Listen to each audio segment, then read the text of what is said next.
Abbiamo molte richieste di ipervetro opaco. Non è un prodotto specifico, lo facciamo in un modo molto semplice. Cominciamo con l'applicazione di ipervetro normale, lucido, l'abbiamo data ieri, e poi con un passaggio molto semplice con il nostro rullino diamo una mano di vetro opaco. Vediamo.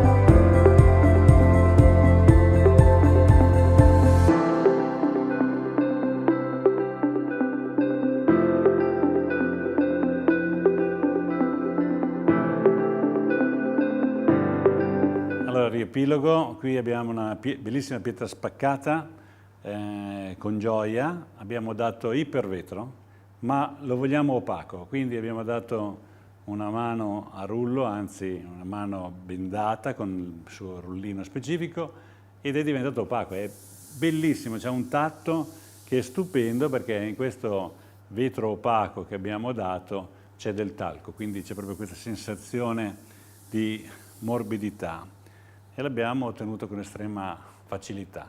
Molto divertente.